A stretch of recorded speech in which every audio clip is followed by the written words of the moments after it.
எங்க அம்மா எல்லாம் இருக்கிறேன்னு போயிட்டு என்ன பண்ணுதுன்னு தெரியலையே.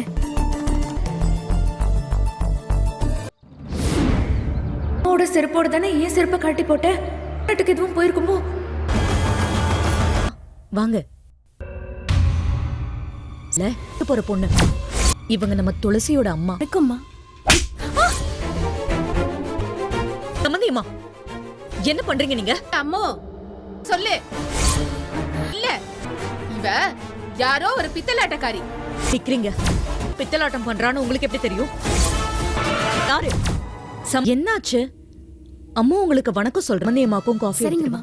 அதெல்லாம் ஒண்ணு வேண்டாம், கொஞ்சம் தனியா பேசணும். கிட்டே கொடுத்துருங்க, அவரு பத்திரமா வச்சுப்பாரு. சரிங்கம்மா. சொல்லுங்க சம்மந்தியம்மா, ஏதோ பேசணும் தானே இம்புட்டு தூரம் வந்திருக்கீங்க? ஒண்ணு இல்ல நாச்சேரம்மா, எப்படி நான் ஆரம்பிக்கிறதுன்னு புரியுது. எதுவா இருந்தாலும் தயங்காம சொல்லுங்க.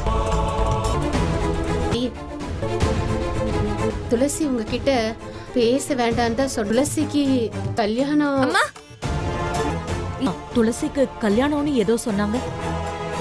திரும்பவும் கல்யாண பேச்ச ஆரம்பிக்கிறீங்களா? மருமகன் இந்த ஒண்ணு பேசிக்கிட்டு இருந்தா இந்ததே வேற விஷயம். அதுக்கு அப்பா கொஞ்சம் கடன் வாங்கியிருந்தாரு, கொடுக்குறாங்க. உங்ககிட்ட பணம் கிடைக்குமான்னு தான் விஷயமா? பண செலவு மொத்தவெல்லாம் இருந்துச்சு.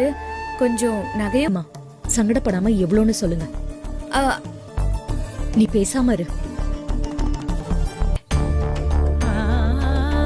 குழம்பு கிளம்பி வந்திருக்க.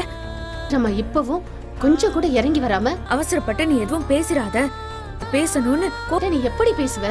இப்படி உட்கார்ந்துட்டு இருக்கா? இப்போ நீ முடிவெடுக்காம இருந்தா சாமியா பார்த்து கொடுத்த வாழ்க்கை. கிளம்பு கிளம்புன்னு சொல்றேன்ல. நீ எப்படி காப்பாத்திக்க போற? சும்மா ஒண்ணும் பண்ண முடியாமதான் அங்க வந்து அழுத.